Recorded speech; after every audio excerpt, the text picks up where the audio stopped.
I just attended my very first water festival. It was S2O in Taipei, Taiwan.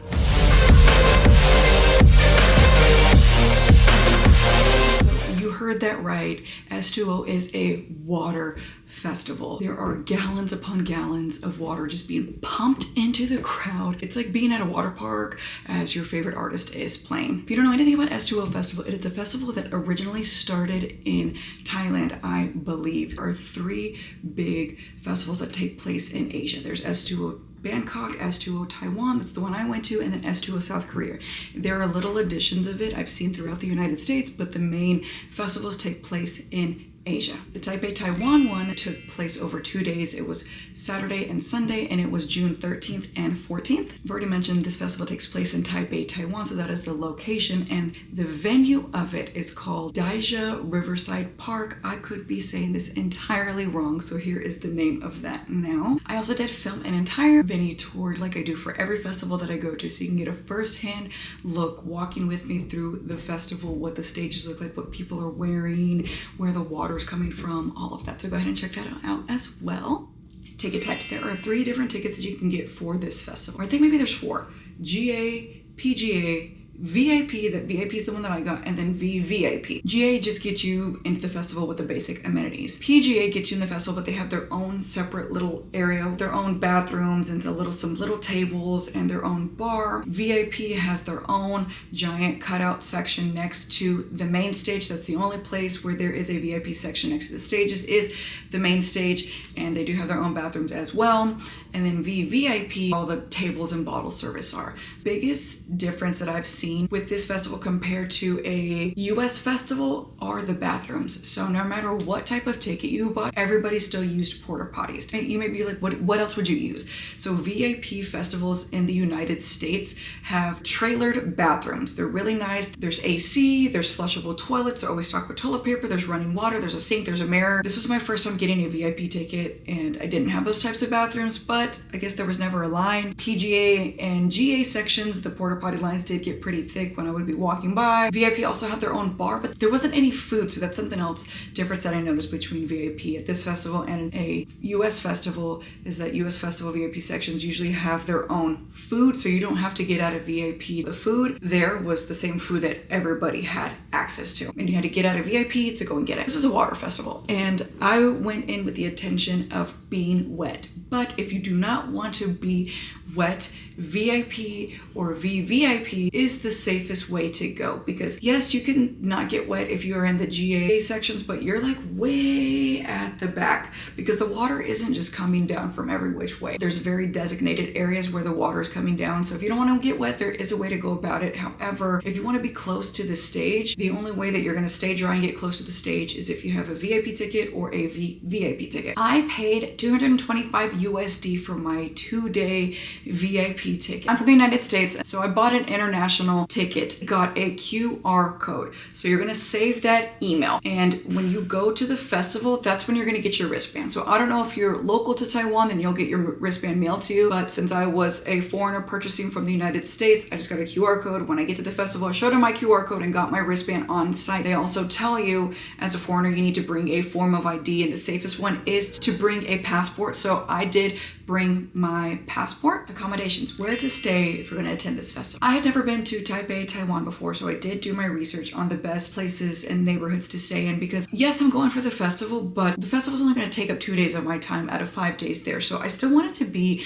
in a very fun neighborhood as a first timer to Taiwan, because when I go to these festivals in other countries, it's because I want to be also in that country. Like, I would never just go to Taiwan just for S2O Festival. I pick festivals and countries that I already want to visit and then experience both. Like, not only am I experiencing the festival in Taiwan, but I also, outside of the festival, I'm also experiencing the culture and the cuisine and the people. I didn't want to pick accommodation as close to the festival as possible, because if it wasn't a desirable area, why would I want to limit myself to that area? And Taipei has a phenomenal transportation system, so we'll get into that next. So I stayed in the Shemending district at Westgate Hotel. With all the research that I did, this Shemending district was the top rated place for first timers to Taiwan, because there was a lot to do there, and there was. I do have my Taiwan vlog outside of the festival, so go watch that. Transportation. So how do you get to S2O? I would have to take the MRT, which is the subway system, and that stands for Mass Rapid Transportation. You could also Uber. However, in my entire time, the 5 days I was in Taipei, I did not Uber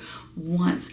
I relied on the subway system, the MRT system, the entire time, and that is just how good and efficient and affordable it is. But I never took a car once, not even from the airport. When I was coming and going from the airport to my hotel, I used the subway system the whole time. Taipei's MRT system is phenomenal, and it is also so affordable, and it's also super easy to navigate if you have Google Maps. A few days before the festival, the official Instagram. Also, another tip, like anytime I'm going to these festivals, I always follow their official Instagram, because that's where I'm going to get the most timely updates if they don't have an app. In this case, S2O did not have an app. So a few days before, they did announce that they were going to be offering shuttles from 2 different locations. There wasn't a subway stop like right outside the park. I thought this was my best bet. Subwayed over to one of the locations and then took a shuttle from there, and I did the same thing when I was leaving. If I didn't do that, I was either going to have to walk or take a car from one of the subway stops to get to the park. So it's nice that the festivals did that, and it was completely free. Not the subway system, but the shuttle system. So I still had to pay for my subway ride every day. That's how I got there. So if you're not going to use the MRT system, you could just Uber yourself there. If you're local, you could drive yourself, I guess. But always look out on the Instagram page to see if they're offering shuttles, because I was able to bridge the gap between getting to my final subway stop and either having to walk or take a car the rest of the way. They provided a free shuttle, which got me to and from the rest of the way. It's super easy to navigate as well. When I got out of the subway system, immediately saw the bus, but there's also somebody standing there with a sign. And then when you're leaving the park, because where you get dropped off, it's not the same place where you're going to get picked up. Just follow the people with the sign saying where the shuttles are. And they were also taped up on light post too, saying where to go for the shuttle. So very efficient system, by the way. The lineup. What is S2O all about? What kind of artists did they have? Here is the lineup here. It is quite a bit a mix. So the predominant artists that make up this are Asian artists. I don't know a lot about Asian artists, so I don't know if they're local or they're from all over Asia, but that consumes a big chunk of it. And then the rest of the artists, you have some house, techno. There were a lot of dub heavy acts and some hardstyle acts. Now, I am mainly a house and techno girly. So looking at this lineup, this wouldn't be my first initial thought, be like, I need to go to this festival because I'm a house and techno girl. So yes, like I Hate Models was on there. Emily Lenz was on there. She ended up getting sick and not going. The lineup wasn't the seller of this festival for me. I'm at a point where, yes, the lineup matters, but it's not the like end all be all of attending a festival. I have been going to music festivals since 2012, in the electronic scene since 2012, so over 13 years. I'm not new to this, I'm true to this. I've seen damn near every single artist that I've wanted to see already. I'm more into international festivals and the experience. S2O is a water festival. I have never done that before, so this is an entirely new experience. So this is really why I wanted to go. One, because I wanted to be in Taiwan, but two, like I wanted an entirely new experience. I didn't care so much about the lineup, but I still had so much fun. What took me by surprise on day one was Slander and Illenium set. They weren't back to back. It was a Slander set and then Illenium closed out. When I first started raving, I was heavy into the dubstep and I never thought that I would ever get out of it. Like at one point, Illenium was my favorite artist in 2017. Seeing Illenium and Slander really just took me back to that era of like 2017, 2018. I lost track of how many times I cried for both sets. For Slander set, for Illenium set. I was really close to the stage, just looking out onto this massive crowd, having this experience. I'm by myself. By the way, I did this by myself. I never mentioned that from the beginning. Like I attended S2O by myself. I cried so many times. Like it was just so many beautiful moments that those sets just really took me by surprise. Really hard to film at these things. So the next day, even though I saw Dabin, I was deep in the crowd for Dabin. I was in the pit getting pummeled with water. I couldn't record. Using a phone in there, even with a waterproof case, just did not. So these are all things I'm going to bring back up. So overall, my two favorite sets of the weekend, Illenium and Slander, like that was incredible. the stages. There are 4 different stages that make up S2O. As you are walking in, there is a stage. And then there is, I guess I would call it a live stage. I forgot the names of all these stages. There's a live stage where there's live performers and they're the locals. Again, not sure if they're local just to Taiwan or local in Asia, but there were people singing. And there was another one marketed as the gay stage. It's all from Instagram and from the festival itself. And I'm not sure what type of artists were playing there, but more electronic the times that I did go in there. But it was also like a super soaker stage. There was very few places you could be where you wouldn't get wet, so I didn't spend much time in there. And then there's the main stage. So the main stage is where I spent basically all of my time. I'm usually a girl that likes to expand and go to other stages and listen to new music. I am not just a main stage girl anymore. However, at this festival I did try going to the other stages. I wasn't really into the live stage. When I went to the gay stage, I was even with a local there that was from Taiwan, and that's what he kept calling it too. It was just too wet in there, so I didn't want to stay in there, even though I did like the music. And then the stage walking in, it was more hardstyle. I am not hardstyle at all. Even though the main stage was playing like hardstyle and dub and all of that, it was still so much more fun with the water and all of that. So I pretty much just stayed at main stage the entire time. Okay. The cost of things. So I did spend $224 way before even getting to the festival, and that was on my ticket.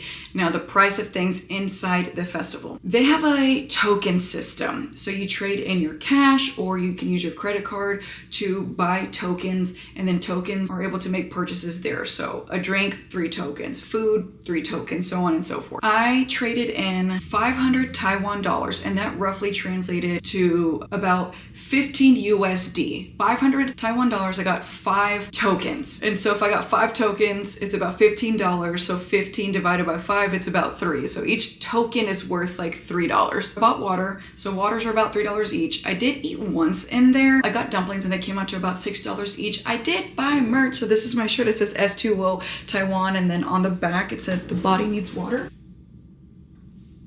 I actually forgot how much this was because I bought it the last day when I was leaving, and I'm pretty sure I used my credit card for this. I honestly really don't know, but it wasn't anywhere near as expensive as a merch shirt in the United States. Like I've spent $60, $70 on merch shirts in the United States. This was not that at all. I want to say maybe 20 or 30. So either way though, I got my little merch. Things inside the festival are very affordable. In general, Taiwan is super affordable. The most expensive part about this festival was the ticket. I also didn't drink in there, so like I kept my costs low for this festival. Normally I sometimes eat twice a day, every day of the festival, and then I'm buying water, and then one of the days I usually drink alcohol. I just didn't drink alcohol any day of this festival. I kept it completely sober. One person did give me 1 beer at one time, but that doesn't even count. Festival food. I'm disappointed to report that I don't have much to report.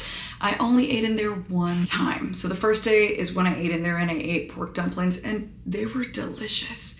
They had so much food to offer in there, like your local cuisine. So there was dumplings and skewers, noodle bowls, but they had other stuff like loaded fries. Like the food looked so good and it was so affordable. However, I'm just so sad I only ate in there once. Day 2, I had eaten McDonald's before I went in because I did my full Mackey's review in Taiwan. So I filled up on that. So when I went to the festival, I just wasn't hungry. And then I never got hungry once I was in there. So that was disappointing because I would have loved to have eaten more of the food. It did look good. What I did have was delicious. I just wish I would have eaten more. The weather, what is the weather like? What should you wear? So it is Taiwan in the summertime, so daytime is a little bit humid, it's hot, but it also rains like every day in Taipei, so keep that in mind. But if you're going to a water festival, it doesn't matter, okay? The people that know me know I hate being rained on at festivals. I will leave. I hate it so much. This is different though, because I went with the expectation that I was gonna get wet. I don't like when it rains at festivals. I'm not prepared. If I don't have a poncho, if I don't have an umbrella, and by the way, most festivals don't let you take umbrellas. If I have no protection over my hair, if I'm not wearing the proper makeup. I planned accordingly for this festival. Day 1, it was sunny, but it was still like hot and humid, but it felt so good when she would get in the water and cool down. Day 2, it was overcast and it pretty much rained the whole time. But again, it didn't matter to me that it was raining because I'm at a water festival. If you want to stay dry and you don't have VIP or in GA, there's no covered area for you and it's raining, then I would say take a poncho.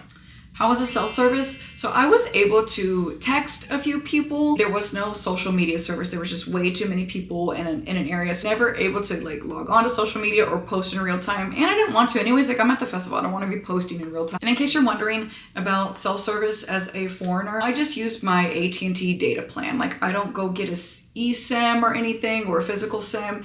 I'm fine just using my AT&T plan. It's $12 a day. Crowd, what is a crowd like? Ages, mix, ethnicities, what's going on here? It is predominantly Asian, of course, because we are in Taiwan. However, I did see a lot of foreigners that were white men. That kind of surprised me because this is my 10th international festival and this is my 3rd Asian festival, and I've never seen this many like groups of white men around. So that, and I didn't talk to any of them, so I don't know what it was, like why I don't know if they live in Taiwan. I don't think there's a military base, but also I don't know if they were American. I don't know if they were European. I just noticed that there were giant groups of white men, and that was just different for me compared to my other previous Asian festivals. I just don't normally see them. Overall, no issues with the crowd. And I say it was pretty mixed. Like I'm 36, but it's also Asia. You can't really tell how old people are in general, but I did see like in VIP specifically a little bit of an older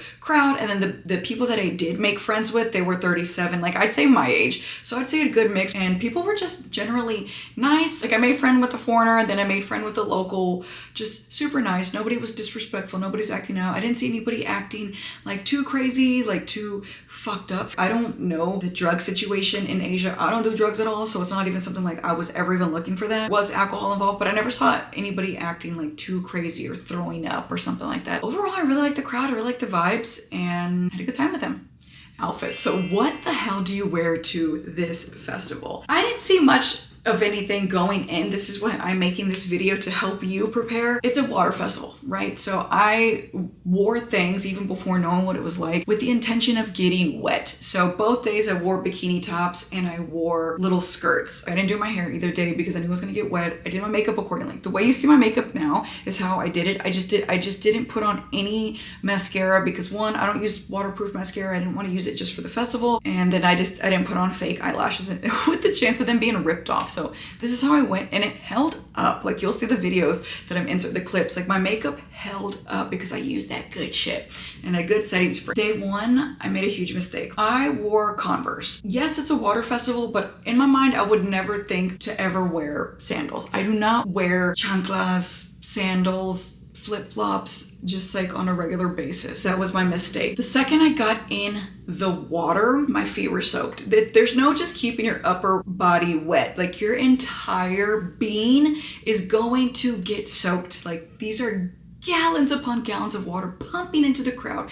You're also walking through puddles, so it's not like a big swimming pool. Like you're not ankle deep in water, but sometimes the puddles can get a little crazy, and then when that water's coming down on you, like there's nothing that's gonna stay dry on you at all. So for the next day, I did have to wear my sandals, and it's fine. I was so much more comfortable because being stuck in wet, soggy Converse all day was a horrendous feeling. So what do people wear? That's what I wore. What do people wear? As I was walking, I noticed like it just looked like people were going to a water park. So I saw a lot of swim trunks, bikini tops. Some girls were in full-on swimwear. A lot of regular clothes too, just like little tanks, skirts, shirts. A lot of men just go shirtless. The shoes, I saw so many Crocs. Crocs are like the thing to wear to this. And fair enough, you're at a water festival, so Crocs. I did see some water shoes. A lot of sandals. Now there are people that wore closed-toed shoes like I did. I don't know how they survived in those because I felt disgusting in soggy shoes all day. I thought I was gonna get trench foot. So if you want to get super soaked, then wear clothes that you want to get wet and wear some type of water shoe, either Crocs, sandals. I've already mentioned you can go to this festival and not get wet. So I did see people dressed very beautifully. Now this is a foreign festival. I already know that the outfits at any foreign festival are just so much more casual than American festivals. The most over-the-top outfits you're gonna see at American festivals are festivals that are put on by Insomniac. But at foreign festivals, it's just a lot more casual and streetwear. I really don't see too many over-the-top, like flamboyant, loud costumes. So if you're going and you don't want to get wet, boots, closed-toed shoes, a skirt, top. If you're a boy, you can wear whatever, who cares? I did see some very beautifully dressed girls, like girls with long skirts, and some were even in wedges, and those are the girls that stayed up in VIP and didn't get wet at all. If you want to dress nicely, hair, makeup, full, nice outfit, not get wet, then I would say get a VIP ticket. Things just to point out in this section, I call this like my extra section where I just talk about random things. So the Instagram page was talking about pre-parties and after parties. So if that's your thing, follow the Instagram page. They're going to tell you where to go, who's performing and at what. So I didn't do any pre or after parties, but if that's your thing, again, follow the Instagram page. Festival does end early. It's a daytime festival. So I think both day doors opened up at 2 and it ends at 10 p.m. So if you are an afters person, there's plenty of time for that just because the festival does end at 10 p.m. every day. And I like that because I did go by myself. So I like navigating home at night at a decent hour. I never get lockers and I still didn't, but that is something that I learned that you will want at this festival, because what I did was I took a little clear bag. There are bag rolls. You need a clear bag or small bag. And so if you have a lot of stuff you can't fit in, that's where you would want a locker. But also my clear bag got soaked and drenched, even if like I had put it behind me and like I had covered it like with my shirt. Cause I always,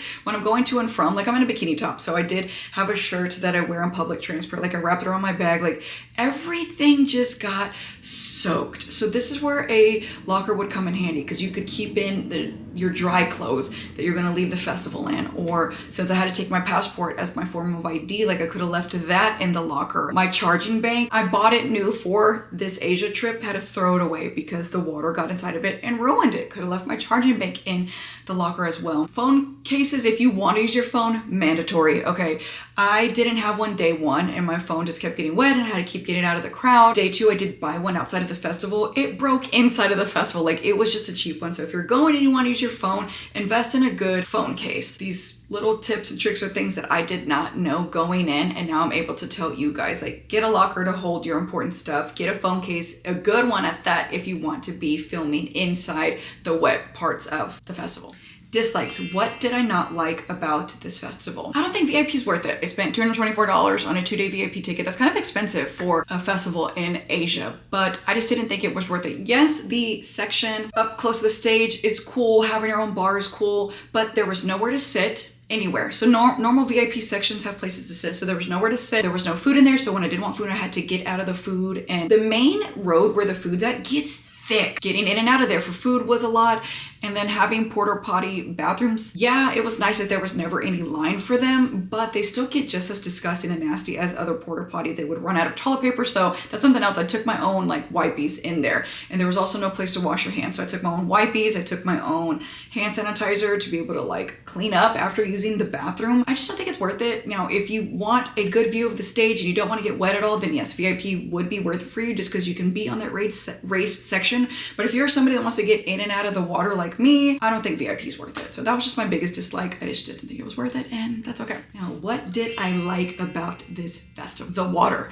This was truly one of the funnest and most unique festival experiences that I've ever had. The water made it so much fun. Like think about when you're swimming or you're at a water park or you're playing. Like when you're in water, it feels like you're playing. Like that's what it felt like to me. Like I was just playing in water all day and it was so much fun. So the water was the best part of the festival to me. Now, do I recommend S2O Festival? Yes, only if you're gonna get in the water. I feel like the water just makes the festival so much fun. So if you want to go to S2O Festival and stay dry, this is not the festival for you. Yes, you can stay dry, but the point of going is to be completely soaked and submerged. So if you don't mind getting wet and if you want to get wet, there's still a way to go about it. Be cute, because like I said, I still did my makeup, I still dressed cute. Going to a water festival, you want to get in the water. So yes, 10 out of 10 recommend. I would say experience the ones in Asia, whether you go to South Korea or Bangkok, that's the original one, or even Taiwan. Yes, I highly recommend. Like this was so much fun. If you're in the United States, there are little additions. I don't know when they are. I don't know exactly where they are. Apparently there was one in New York. Just save it. Go to the real ones, the big ones, the main ones in Asia. Definitely recommend, but only if you plan to go and get fully soaked and submerged. If you want to see my vlog and like my real like first-hand experiences, go watch that. And then I've already mentioned that I did a venue tour, so that is up as well. Taiwan was the first stop too. I went to Vietnam after that just for fun, no festival, and that was my first time in Vietnam. So that video is out there as well. Thank you guys for watching. My name is Alicia, but I go by Electric Ollie on social media, and I am dancing across the globe one festival at a time because I combined my love of traveling and my love of festivaling into one, and now I'm experiencing the best of both worlds around the globe. See you guys in the next video.